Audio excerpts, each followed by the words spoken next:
Vamos dar início ao capítulo de funções e vamos fazer uma breve revisão sobre grandezas diretamente proporcionais, portanto, sobre proporcionalidade direta. O pai de Filipe decidiu propor ao seu filho um negócio que consistia em lavar o seu carro, pagando-lhe assim uma quantia de 1,5 euros por hora.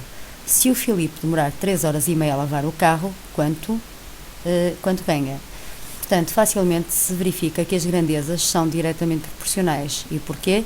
Se uma aumenta, ou seja, se uma duplica, por exemplo, a outra grandeza também duplica. Então, basta fazer o quê? Numa hora ele ganha 1,5 euros, então em 3,5 horas, porque reparem que 3 horas e meia corresponde a 3,5 horas, ganha X. Efetuando os cálculos, portanto, ele em 3 horas e meia ganha 5,25 euros. E se o Filipe demorasse apenas 2 horas e 12 minutos a levar o carro, quanto teria ganho? Portanto, o que é que eu tenho que fazer? Novamente, uma hora ganha 1,5, mas aqui tenho que colocar o tempo em horas, portanto, tenho que saber 2 horas e 12 minutos quantas horas são. Toda a gente sabe que eu, quando pretendo passar de horas para minutos, basta multiplicar por 60. Se pretendo passar de minutos para horas, tenho que dividir por 60. Portanto, 12 a dividir por 60, tem aqui o cálculo auxiliar, que dá 0,2. Portanto, 2 horas e 12 minutos corresponde a 2,2 horas, está bem? Portanto, efetuando os cálculos, portanto, em 2 horas e 12 minutos, ele ganharia 3,3 euros, ou seja, 3 euros e 30 cêntimos. E se demorasse apenas uma hora e meia, portanto é a mesma coisa, uma hora corresponde a 1,5 euros, então 1,5, que é uma hora e meia, corresponde a X, portanto ganharia 2,25 euros. Coloquei a informação obtida numa tabela. Primeira pergunta: a quantia recebida é diretamente proporcional ao tempo de trabalho? Exatamente, claro que sim. Porquê? Reparem, se aqui esta grandeza ou tempo duplica, a quantia recebida também vai duplicar. Aqui multipliquei o 1 por 1,5, em baixo multipliquei 1,5 também por 1,5, está bem? Ok, então, porque as duas grandezas aumentam na mesma proporção, isto é, se uma duplica, a outra também duplica, se uma triplica, a outra também triplica. Se uma se reduz a metade, a outra também se reduz a metade. Portanto, assim estamos perante uma situação de PD. Efetuando o quociente, portanto, 1,5 a dividir por 1 é igual a 2,25 a dividir por 1,5, por sua vez é igual a 3,3 a dividir por 2,2 e igual a 5,25 a dividir por 3,5. Qual é a constante? Ora, a constante é o resultado deste cálculo, portanto, é 1,5 a dividir por 1,5, ou mesmo 2,25 a dividir por 1,5, também 1,5. E o que é que significa? Significa o quê? A quantia recebida por uma hora, em euros, está bem? Será que a correspondência estabelecida representa uma função? Ora, vamos ver a tabela. Claro que sim, porque a cada objeto corresponde uma única imagem, portanto, trata-se de uma correspondência unívoca, logo é uma função. Qual é a expressão analítica desta função? Ora, como se trata de uma situação de proporcionalidade direta, vocês já sabem que as funções são do tipo y igual a kx. O k, que é o declive, e também a constante de proporcionalidade, é dado, pegam num ponto qualquer e basta fazer o quê? O y a dividir pelo x, que já sabemos que neste caso é 1,5. Portanto, a expressão analítica vai ser y igual a 1,5x. Representa graficamente esta função. Ora, como nós sabemos que o gráfico de uma função de proporcionalidade direta é uma reta que passa na origem, para representar uma reta bastam 2 pontos, está bem? Portanto, eu já tenho aqui vários, 1, 2, 3, 4, está bem? Ok.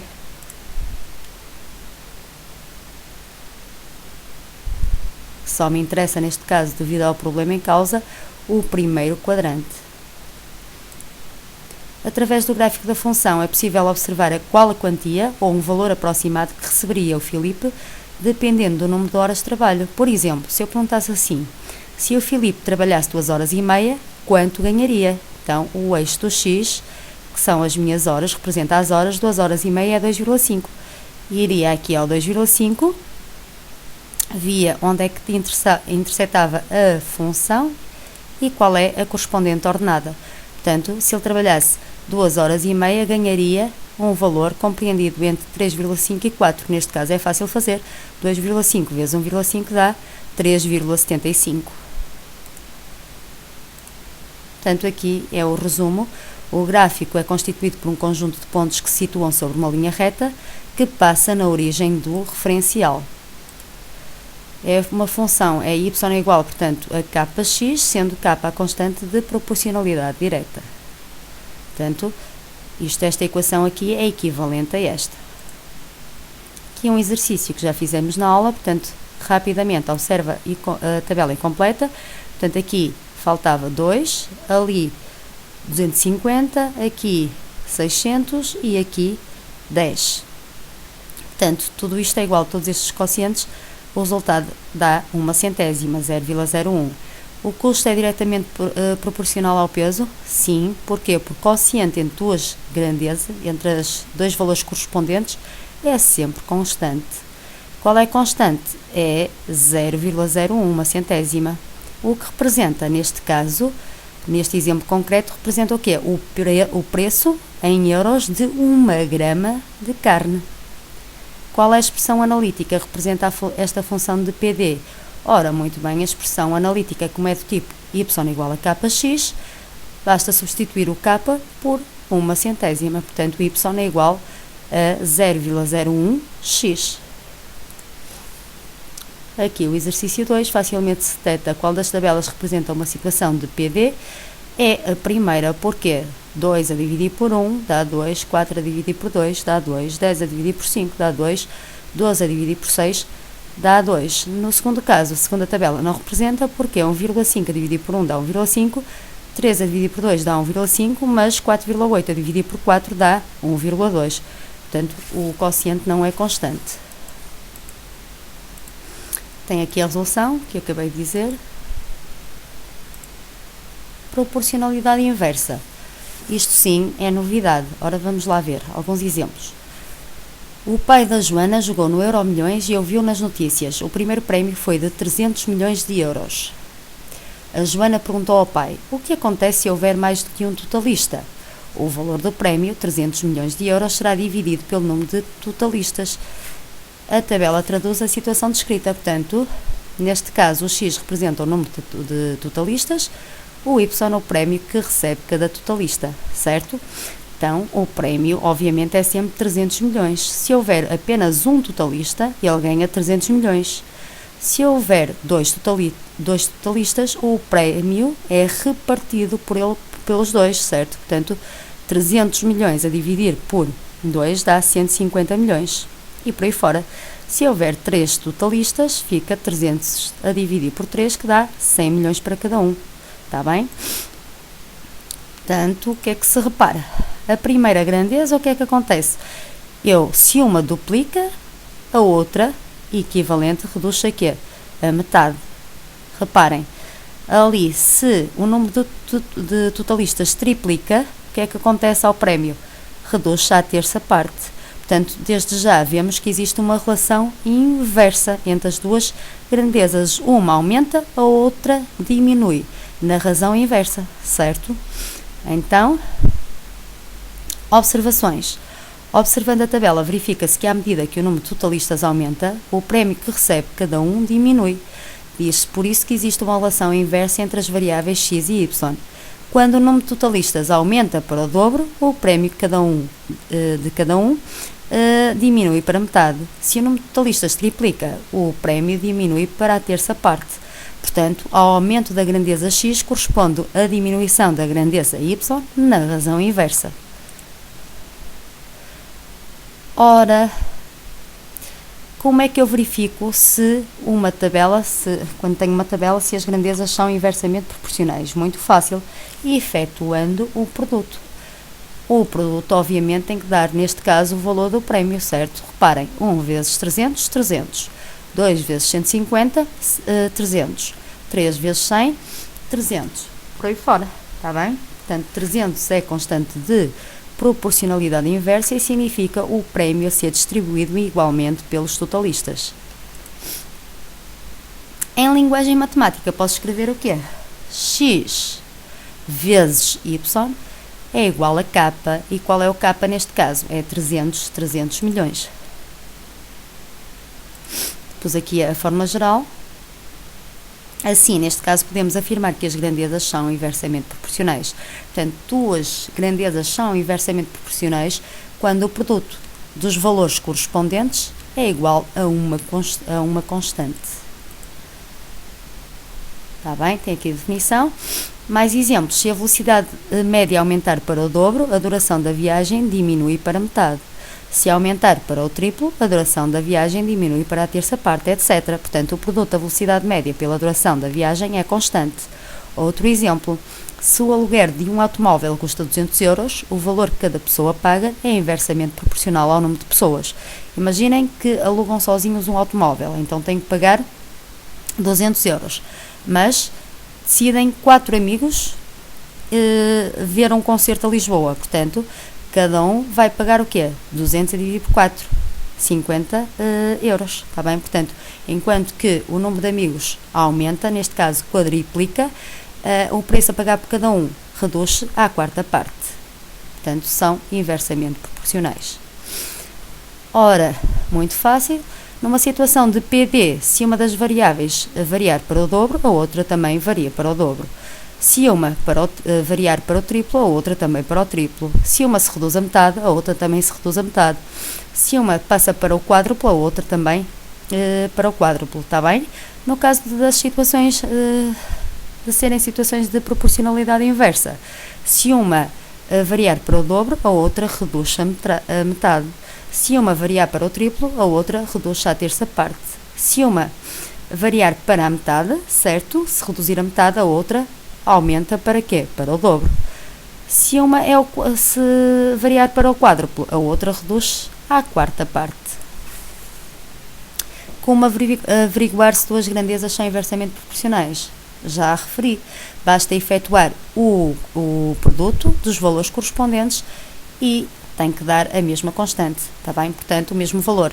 Neste caso, 4 vezes 2,5 dá 10, que é igual a 2,5 que também dá 10, que é igual a 5 vezes 2 que também dá 10, que é igual a 3 vezes 10 terços que também dá 10, está bem? Portanto, a tabela 1 representa uma situação de proporcionalidade inversa, enquanto que a tabela 2 não, porque reparem, 1 vezes 10, 10, mas 2 vezes 9, 18, portanto, o produto é diferente.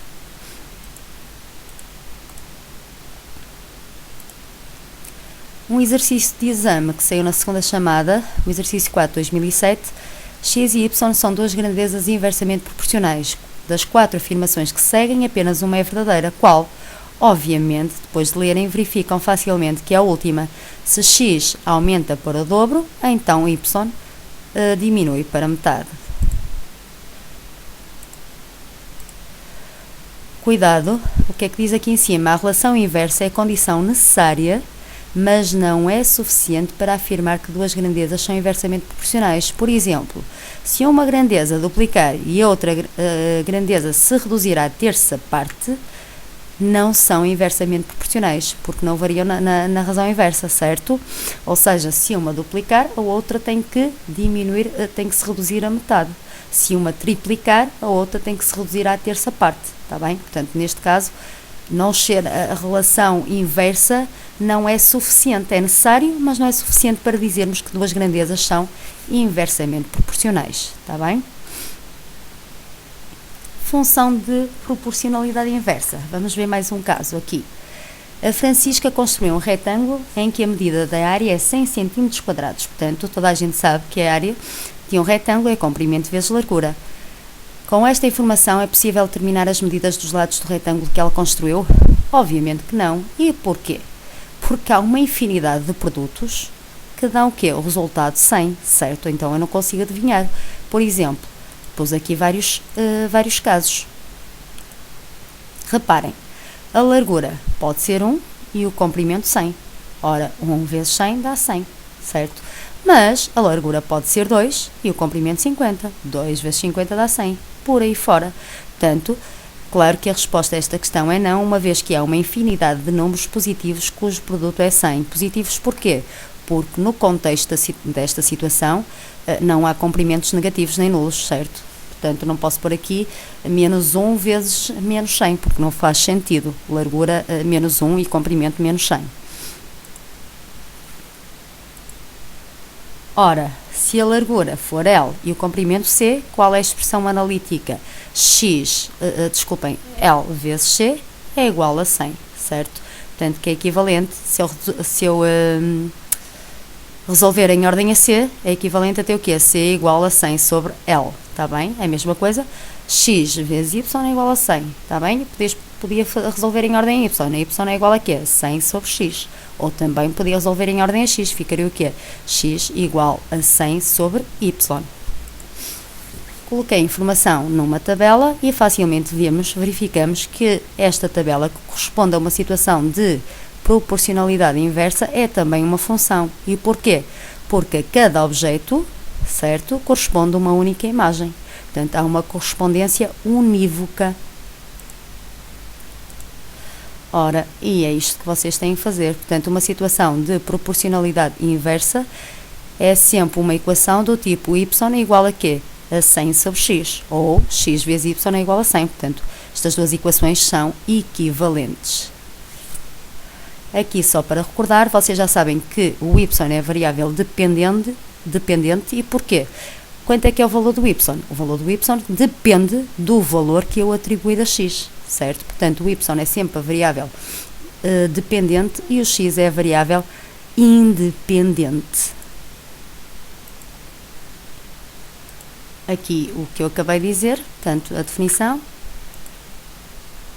Representação gráfica de uma função de proporcionalidade inversa. Portanto, a representação gráfica ou gráfico de uma função de proporcionalidade inversa é muito diferente de funções afim. Como sabem, se recordarem, funções afim, os gráficos são retas. Neste caso, o gráfico é uma linha curva denominada ou chamada hipérbole, tem este aspecto. Ora, vamos lá ver. Estão a ver? Portanto, e agora vão reparar, portanto, y, lá está, f de x ou y, que é a mesma coisa, é igual a 10 sobre x, certo? Dois ramos, e esta curva, portanto, chama-se hipérbola. Agora reparem, vou fazer variar o k, e vamos ver o que é que acontece. Vão pensando o que observas quando k é maior que 0 e quando k é menor que 0. A função tem zeros, ignorem esta, portanto, a função tem zeros, eu depois explico mais tarde, está bem? Então, quando k é maior que 0, vamos lá pôr o que é que acontece. Os ramos da hipérbole situam sempre aonde? No primeiro e terceiro quadrantes. Quando o k é menor que 0, reparem, neste caso, os ramos da hipérbole situam sempre no segundo e quarto quadrantes, está bem? Também podem reparar numa coisa, à medida quanto maior for o valor absoluto de k, certo? Mais o ramo, mais a hipérbole se afasta da origem, certo? Reparem, k é igual a 10. Está aqui o ramo. Agora eu vou diminuir. O que acontece? Se ele aproxima-se da origem. Portanto, quanto maior for o valor absoluto de k, mais afastado se encontra a hipérbole da origem, do referencial. Portanto, deste ponto aqui. Portanto, como é uma curva, se vos mandarem representar uma função de pi, o que é que tem que dar? Não chegam dois pontos, está bem? Portanto, o que é que eu faço? Normalmente dou 3 ou 4 pontos para cada lado, ou seja, 3 valores positivos para o x e 3 valores negativos para o y. Depois é só substituir. Quando x é igual a 1, quanto é que é o y? Ficaria 4 a dividir por 1, que dá 4. Quando x é igual a 2, quanto é que é o y? 4 a dividir por 2, que dá 2. Por aí fora. Depois é só marcar as coordenadas. Está bem? E traçar a função. Reparem que que no caso de funções de proporcionalidade inversa, estes ramos nunca intersetam o eixo os eixos. E porquê? Reparem, eu posso estar aqui x igual a atribuir 0 ao valor de x? Claro que não, porque se eu atribuir 0 ficaria 4 a dividir por 0 e vocês sabem que esta expressão 4 a dividir por 0, estou farta a dizer que não tem significado, está bem?